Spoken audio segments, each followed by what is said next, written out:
এবার আওয়ামী লীগের সমাবেশে কঠিনভাবে বাধা প্রদান করল পুলিশ। আওয়ামী লীগ সরকার ক্ষমতায় এলেও পুলিশকে হাত করতে পারেনি সরকার। ২৬ তারিখের সমাবেশের অনুমতি দিল না ডিএমপি কমিশনার। ঢাকা মহানগর পুলিশের অনুমতি না পাওয়ার কারণে সমাবেশ স্থগিত করে। গৌর গোবিন্দের বাংলাদেশ না, এটা গৌর গোবিন্দের বাংলাদেশ না, এটা শাহজালালের বাংলাদেশ। এই শাহজালাল ইয়ামিনী শাহপরানদের রক্ত করা বাংলাদেশ। এই বাংলাদেশকে নিয়ে ছিনিমিনি খেলতে দেওয়া হবে না। দর্শক, এবার আওয়ামী লীগের সমাবেশে বাধা দিল পুলিশ। আওয়ামী লীগ সরকার ক্ষমতায় এলেও এবার পুলিশকে ভালো করে হাত করতে পারেনি। ২৬ তারিখের সমাবেশে অনুমতি দিল না ডিএমপি কমিশনার। অন্যদিকে জীবনের শ্রেষ্ঠ হুঙ্কার দিয়ে লাইভে তোড়জোড় সৃষ্টি করে দিয়েছেন ডক্টর ফয়জুল হক। রীতিমতো ১ ঘন্টায় সারা দেশকে কাঁপিয়ে দিয়েছেন তিনি। বলেছেন বিভিন্ন রকমের কথা। তো দর্শক, চলুন শুরুতেই দেখে আসি আওয়ামী লীগকে কেন সমাবেশের অনুমতি দিল না পুলিশ। তো দর্শক, বিস্তারিত জানতে স্ক্রিনে চলুন।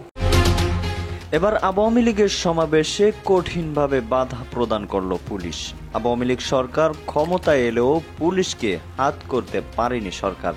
২৬ তারিখের সমাবেশের অনুমতি দিল না ডিএমপি কমিশনার। ঢাকা মহানগর পুলিশের অনুমতি না পাওয়ার কারণে সমাবেশ স্থগিত করেছে আওয়ামী লীগ। আর সোমবার ২২ এপ্রিল ঢাকা মহানগর দক্ষিণ আওয়ামী লীগের দপ্তর সম্পাদক মোহাম্মদ রিয়াজউদ্দিন রিয়াজ নিউজকে এ তথ্য নিশ্চিত করেছেন। আগামী শুক্রবার ২৬ এপ্রিল রাজধানীর এভিনিউ অবস্থিত দলটির কেন্দ্রীয় কার্যালয়ের সামনে দুপুর ৩টায় শান্তি ও উন্নয়ন সমাবেশের ঘোষণা দিয়েছিল। সমাবেশের প্রধান অতিথি হিসেবে আওয়ামী লীগের সাধারণ সম্পাদক এবং শান্তি ও উন্নয়ন সমাবেশের সভাপতিত্ব করার কথা ছিল ঢাকা মহানগর দক্ষিণ আওয়ামী লীগের সভাপতি বীর মুক্তিযোদ্ধা আবু আহমেদ মান্নাফির। অন্যদিকে জাতীয়তাবাদী দল বিএনপিরও একই অবস্থা। তারা সমাবেশের অনুমতি পেলেও নিজস্বভাবে সমাবেশ স্থগিত ঘোষণা করেছে। সারা দেশে তীব্র এবং অসহনীয় তাপদাহের কারণে ঢাকা মহানগর দক্ষিণ বিএনপি ঘোষিত আগামী শুক্রবার নয়াপল্টনে বিএনপির কেন্দ্রীয় কার্যালয়ের সামনে অনুষ্ঠিত সমাবেশ ও মিছিলের কর্মসূচি স্থগিত ঘোষণা করা হয়েছে।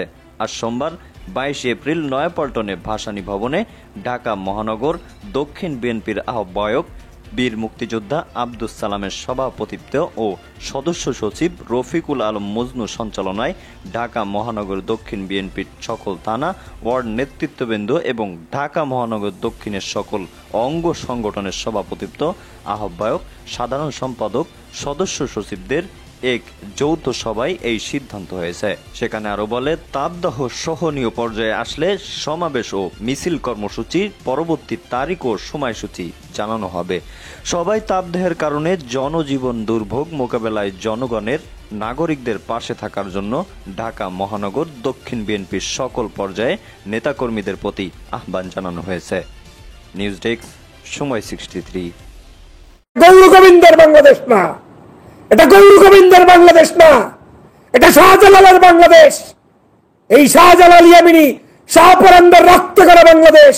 এই বাংলাদেশকে নিয়ে ছিনিমিনি খেলতে দেওয়া হবে না। আমি গরুর গোস্ত খাবো, তোর কাছে জিজ্ঞেস করে খাবো। এই শালা জানোয়ারের গোষ্ঠীগুলো সমগ্র দেশটাকে ধ্বংস করে দিবে। আর চুপ করে বসে থাকবেন যারা, আপনারাও তাদের দালালে রূপান্তরিত হবেন। কথা বলতেই হবে, বাংলার মানুষকে নিয়ে কথা বলতে হবে, ধর্ম নিয়ে কথা বলতে হবে, ধর্মীয় মানুষদের স্বাধীনতা নিয়ে অবশ্যই কথা বলতে হবে।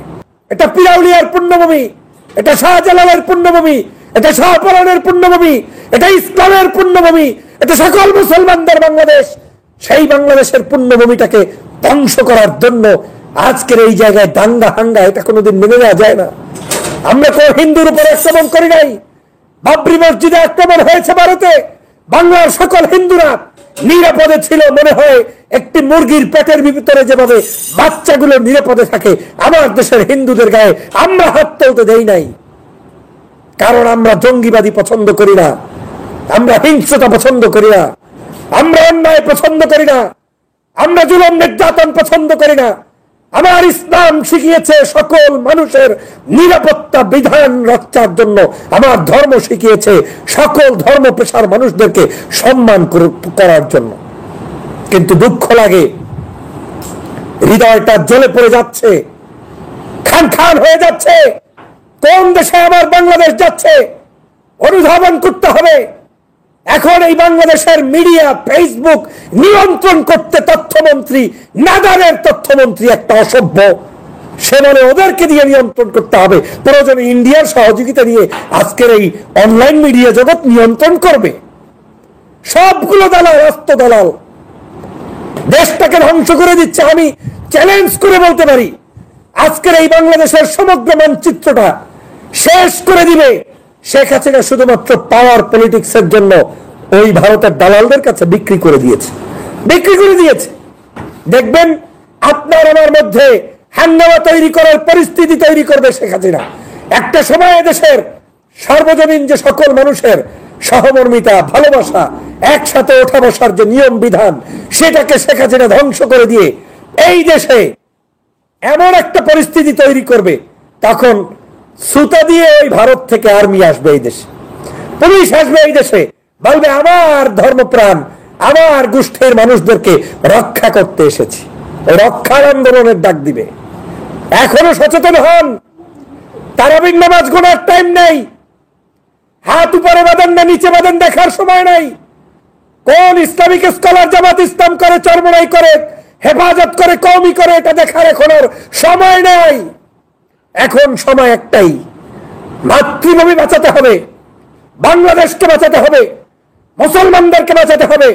এদেশ স্বাধীন করেছে মুসলমানরা। এদেশের বিশ্ববিদ্যালয়, কলেজ, ইউনিভার্সিটিগুলোতে মুসলমানদের আধিক্য থাকবে। এদেশের সকল চাকরিতে বাকরিতে, প্রশাসনিক কর্মকর্তায়, সমগ্র জায়গায় পরতে পরতে মুসলমানদের বিজয় নিশ্চিত করতে হবে। তা না হলে বাংলাদেশের মুসলমানদের বাচ্চা হয়ে বেঁচে থাকার আর জায়গা পাবেন না। আপনাদের যদি বিষয়গুলো ভালো লাগে, এখনো সচেতন হন। বাংলাদেশের প্রত্যেকটি জায়গায় এখন মুসলমান গরুর গোস্ত খাইতে পারে না।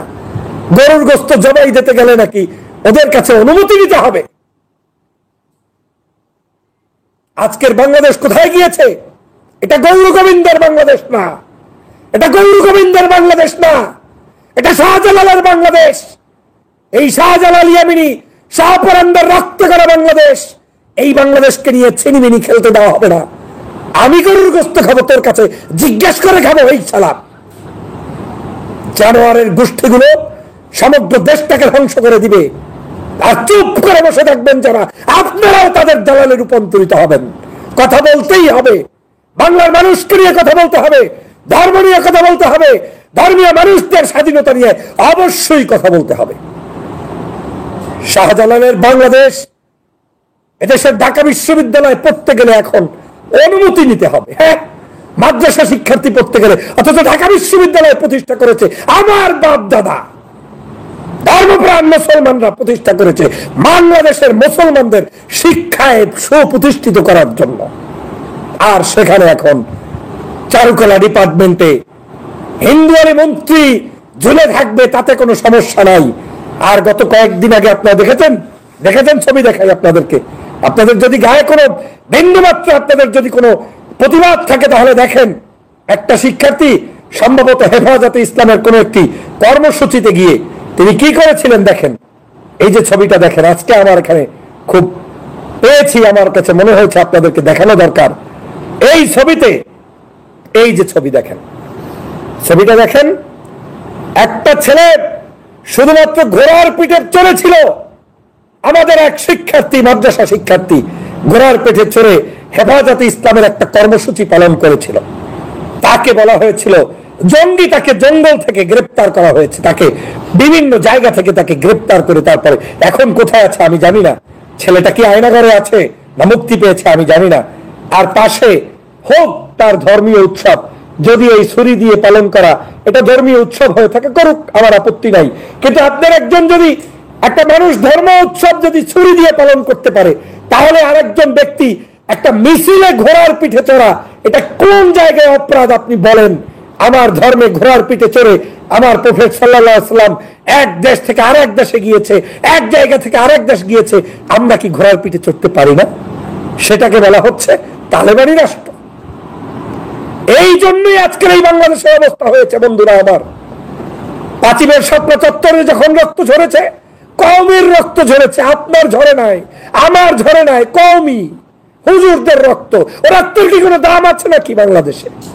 ও রক্ত ভিখারির রক্ত। সে কারণেই প্রতিবাদ হয়নি, আর না হওয়ার কারণে আজ মানচিত্র শেষ হয়ে যাচ্ছে। যখন 28 অক্টোবর লগি বৈঠা দিয়ে জামাত শিবিরকে হত্যা করেছে, তখন জামাত শিবিরকে হত্যা করেছে, প্রতিবাদ করার কেউ ছিলেন না। সে কারণে বিপ্রজিতের মতো মানুষকে শিবির সন্দেহ করে, এদেশই একমাত্র দেশ যে দেশে শিবির সন্দেহ করে হিন্দুকেও হত্যা করা হয়। এদেশটাই একমাত্র দেশ যেটা পাকিস্তান আমলে কোনো। তো দর্শক, দেখলেন খুবই গুরুত্বপূর্ণ দুটি প্রতিবেদন। দেখলেন ডক্টর ফয়জুল হক সাহেব নানা বিষয়ে আলোচনা করেছিলেন।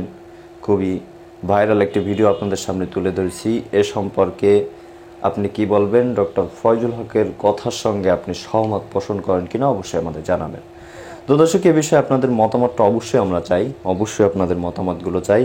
এবং শুরুতেই দেখলেন বিএনপিও কিন্তু তাদের 26 তারিখের সমাবেশ স্থগিত করেছে এই প্রচণ্ড তাপদাহের কারণে। কারণ যে পরিমাণ গরম, আর যদি শত শত হাজার হাজার মানুষ সেখানে একসাথে জড়ো হয়, দেখা গেল সেখানে অনেক মানুষের হিট স্ট্রোকও করতে পারে গরমের কারণে। কারণ আপনারা জানেন, এক তো পিজের গরম, দ্বিতীয়ত মানুষের গরম আছে একটা, তৃতীয়ত অনেক সময় রোদে থাকতে হবে, মাথায় ছাতা নেই, মানুষ অনেক কষ্ট হবে। এই কারণেই কিন্তু সমাবেশটা বাতিল করেছে। তো নতুন যদি সমাবেশের তারিখ ঘোষণা হয় সেটা অবশ্যই জানানোর দায়িত্ব আমার। অবশ্যই সাবস্ক্রাইব দিয়ে রাখবেন যাতে করে প্রত্যেক মুহূর্তের আপডেট আপনাদের কাছে পৌঁছে দিতে পারে। তো দর্শক, ভালো থাকুন, সুস্থ থাকুন। আসসালামু আলাইকুম ওয়া রাহমাতুল্লাহি ওয়া বারাকাতুহু।